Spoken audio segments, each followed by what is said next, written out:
Invest Kerala നിക്ഷേപക സംഗമം ഇന്ന് സമാപിക്കും. ബഹ്റൈൻ, UAE തുടങ്ങിയ രാജ്യങ്ങളിൽ നിന്നുള്ള പ്രതിനിധികളുടെ വമ്പൻ പ്രഖ്യാപനങ്ങൾ ഇന്നുണ്ടായേക്കും. നിക്ഷേപങ്ങളുമായി ബന്ധപ്പെട്ട കണക്കുകളും സർക്കാർ പ്രഖ്യാപിച്ചേക്കും. വിവരങ്ങളുമായി സഹിൻ ആന്റണി ചേരുന്നു. സഹിൻ, കേരളം ഏറെ പ്രതീക്ഷയോടെ കാത്തിരിക്കുന്ന ഒരു ദിവസമാണ് ഇന്ന്. ഈ ദിവസമാണ് നിർണായകമായ പ്രഖ്യാപനങ്ങൾക്ക് സാധ്യതയുള്ളത്. എന്തൊക്കെ നിക്ഷേപങ്ങളുമായി ബന്ധപ്പെട്ട പ്രഖ്യാപനങ്ങൾ ഉണ്ടാകുമെന്നാണ് കരുതുന്നത്? നമുക്ക് മാധ്യമപ്രവർത്തകർക്ക് എന്തെങ്കിലും സൂചനകൾ കിട്ടുന്നുണ്ടോ? ലക്ഷ്മി, കേരള നിക്ഷേപ ആഗോള ഉച്ചകോടിയുടെ രണ്ടാം ദിവസം, അതായത് അവസാന ദിവസമാണ് ഇന്ന്. വലിയ രീതിയിലുള്ള നിക്ഷേപങ്ങൾ തന്നെയാണ് നമ്മുടെ സംസ്ഥാനം പ്രതീക്ഷിക്കുന്നത്. ഒരുപക്ഷെ രാജ്യം മുഴുവൻ കേരളത്തിലേക്ക് ഉറ്റുനോക്കിക്കൊണ്ടിരിക്കുന്ന ഒരു അവസ്ഥയാണ് ഇപ്പോൾ നമ്മൾ നിൽക്കുന്നത്. ഈ നിക്ഷേപ സംഗമം ഉച്ചകോടി നടക്കുന്ന ലുലു ഹയാത്ത് ഹാളിലാണ്. ഇവിടെ നൂറുകണക്കിന് ആളുകൾ ഇപ്പോൾ തന്നെ ഇങ്ങോട്ടേക്ക് എത്തിയിട്ടുണ്ട്. മാത്രമല്ല 26 രാജ്യങ്ങളിൽ നിന്നായി 2600ഓളം പ്രതിനിധികൾ ഈ സമ്മേളനത്തിന്റെ ഭാഗമാകുന്നു എന്നുള്ള ഒരു വിശേഷത കൂടി ഈ ഉച്ചകോടിക്കുണ്ട്. കൂടാതെ വലിയ വമ്പൻ പ്രഖ്യാപനങ്ങൾ രാജ്യത്തെ യുവാക്കൾക്കും ഒപ്പം തന്നെ നമ്മുടെ നാട്ടിലെ യുവാക്കൾക്കൊക്കെ ജോലി കൂടുതൽ ലഭിക്കുന്ന വമ്പൻ പ്രഖ്യാപനങ്ങളാണ് ഇവിടെ ഉണ്ടായിക്കൊണ്ടിരിക്കുന്നത്. നേരത്തെ തന്നെ അദാനി ഗ്രൂപ്പ് അടക്കമുള്ള ഗ്രൂപ്പുകൾ വലിയ പ്രഖ്യാപനങ്ങൾ നടത്തിയിരുന്നു. ഇന്നലെ 30,000 കോടി രൂപയുടെ പ്രഖ്യാപനമാണ് അദാനി ഗ്രൂപ്പ് നടത്തിയത്. അവർക്ക് അദാനി ഗ്രൂപ്പിന് തന്നെ നേരത്തെ സൂചിപ്പിച്ചതുപോലെ തന്നെ വിഴിഞ്ഞം പദ്ധതിയുമായി ബന്ധപ്പെട്ടുകൊണ്ട് അദാനി ഗ്രൂപ്പ് 20,000 കോടി രൂപയുടെ അധിക നിക്ഷേപം നടത്തുമെന്നാണ് പ്രഖ്യാപിച്ചിരിക്കുന്നത്. കിരൺ അദാനിയായിരുന്നു ഈ പ്രഖ്യാപനം നടത്തിയത്. ഒപ്പം തന്നെ 5,000 കോടി രൂപ അത് കൊച്ചിയിൽ തന്നെയാണ് 5,000 കോടി രൂപ കൊമേഴ്ഷ്യൽ ഹബ്ബിനായി മാറ്റിവെക്കുമെന്നാണ് പറഞ്ഞിരിക്കുന്നത്. കൂടാതെ തിരുവനന്തപുരം വിമാനത്താവളത്തിൽ 5,000 കോടി രൂപയുടെ അധിക നിക്ഷേപം ഉണ്ടാകും എന്ന് തന്നെയാണ് പറഞ്ഞിരിക്കുന്നത്. മറ്റൊന്ന് ആസ്റ്റർ ഗ്രൂപ്പാണ്.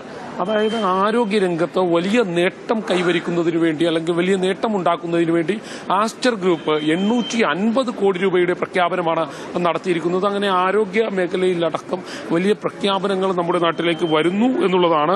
കൂടാതെ Telangana Krishna institute of medical science 3,000 കോടി രൂപയുടെ നിക്ഷേപം പ്രഖ്യാപിച്ചിട്ടുണ്ട്. കൊച്ചി, തിരുവനന്തപുരം, കോഴിക്കോട്, കണ്ണൂർ എന്നിവിടങ്ങളിലടക്കം 6 ഇടങ്ങളിലാണ് മൾട്ടി സ്പെഷ്യാലിറ്റി ആശുപത്രികൾ തുടങ്ങാൻ ഇവർ താൽപര്യം പ്രകടിപ്പിച്ചിരിക്കുന്നത്. മറ്റൊന്ന്, ഭക്ഷ്യ സംസ്കരണ രംഗത്ത് കൂടുതൽ നിക്ഷേപങ്ങൾ നടത്തുമെന്ന് പറഞ്ഞ ലുലു ഗ്രൂപ്പ് മേധാവി MA യൂസഫ് അലി അദ്ദേഹം കൂടുതൽ പ്രഖ്യാപനങ്ങൾ നടത്തുമെന്നാണ് പറഞ്ഞിരിക്കുന്നത്. എന്തായാലും ഇപ്പോൾ ചാണ്ടി ഉമ്മൻ അടക്കമുള്ള ആളുകൾ ഇങ്ങോട്ടേക്ക് എത്തിയിട്ടുണ്ട്. നമ്മൾ ഈ കാണുന്നത് പോലെ തന്നെ സംസ്ഥാനത്തിന്റെ വിവിധ ഇടങ്ങളിൽ നിന്നുള്ള ആളുകൾ ഇങ്ങോട്ടേക്ക് എത്തിയിരിക്കുന്നു എന്നുള്ളതാണ് മനസ്സിലാക്കാൻ കഴിയുന്നത്. മണ്ഡലത്തിന് വേണ്ടി ചാണ്ടി ഉമ്മൻ അടക്കമുള്ള ആളുകൾ ഇങ്ങോട്ടേക്ക് എത്തി എന്നുള്ളതാണ് നമ്മൾക്ക് മനസ്സിലാക്കാൻ കഴിയുന്നത്. മാത്രമല്ല നിരവധി ഡെലിഗേറ്റുകൾ ഈ ഉച്ചകോടിയുടെ ഭാഗമാകുന്നുണ്ട്. ഏതായാലും ചാണ്ടി ഉമ്മനോടുകൂടി ഈ കാര്യങ്ങൾ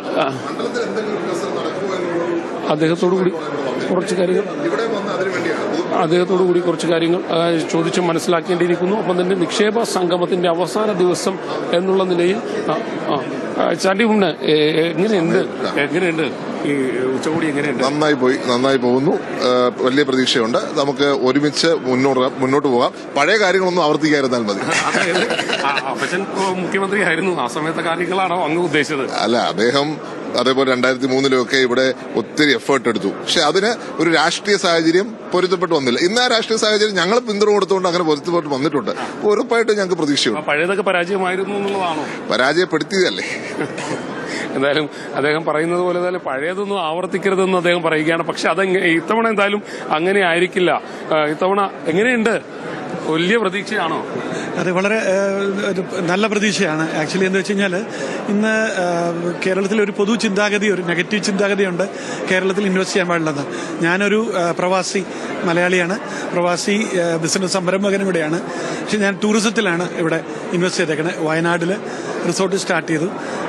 ഭയങ്കര ആക്ച്വലി പറഞ്ഞു കഴിഞ്ഞാൽ ഒത്തിരി ഒരു നെഗറ്റീവ് തോട്ട്സ് ഒക്കെ ഉണ്ടായിരുന്നു. പക്ഷെ അതൊന്നും ശരിയല്ല എന്ന് ആക്ച്വലി കാണിച്ചു തന്നു. പ്രോബ്ലം ഒന്നുമില്ല. വളരെ നന്നായിട്ട് കഴിഞ്ഞ 7-8 വർഷമായിട്ട് ഒരു ലക്ഷറി റിസോർട്ട് ഞങ്ങൾ വയനാട്ടിൽ കൊണ്ടുപോകുന്നു. എൻ്റെ പേര് TN കൃഷ്ണകുമാർ. നന്നായിട്ട് പോകുന്നുണ്ട്. വളരെ നന്നായിട്ട് പോകുന്നുണ്ട്. എല്ലാവിധ സപ്പോർട്ടും നമുക്ക് കിട്ടുന്നുണ്ട് ഗവൺമെന്റ്.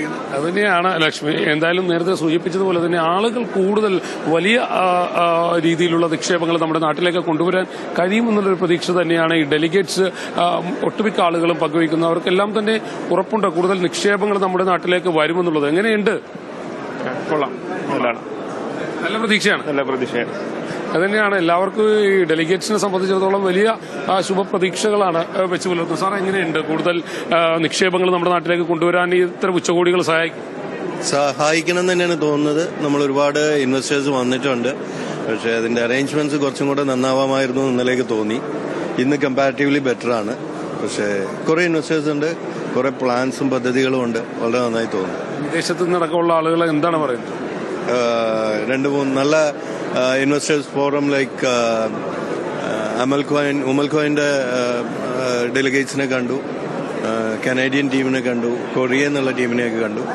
വളരെ ഇൻട്രസ്റ്റിംഗ്, നല്ല പ്രതീക്ഷ. കൂടുതൽ ഇൻവെസ്റ്റ്മെന്റ് വരുമെന്ന് തീർച്ചയായിട്ടും.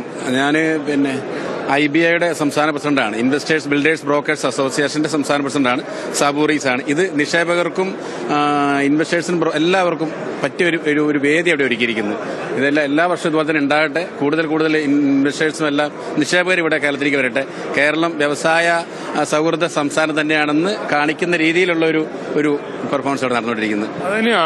എല്ലാവരും വൈകിട്ടത്തെ പ്രഖ്യാപനം, സമാപന സമ്മേളനത്തിൽ എന്തൊക്കെ പ്രഖ്യാപനങ്ങൾ ഉണ്ടാകുമെന്നുള്ളത് കാത്തിരിക്കുകയാണ്. ഏതൊക്കെ നിക്ഷേപകരായിരിക്കും കേരളത്തിലേക്ക് എത്തുക, എന്തൊക്കെയായിരിക്കും കേരളത്തിലേക്ക് വരുന്ന നിക്ഷേപങ്ങൾ, ഇതൊക്കെ അറിയാൻ എല്ലാവർക്കും ആകാംക്ഷയുണ്ട്. സഹിന ആന്റണിയാണ് അവിടെ നിന്നും വിവരങ്ങൾ പങ്കുവച്ചത്.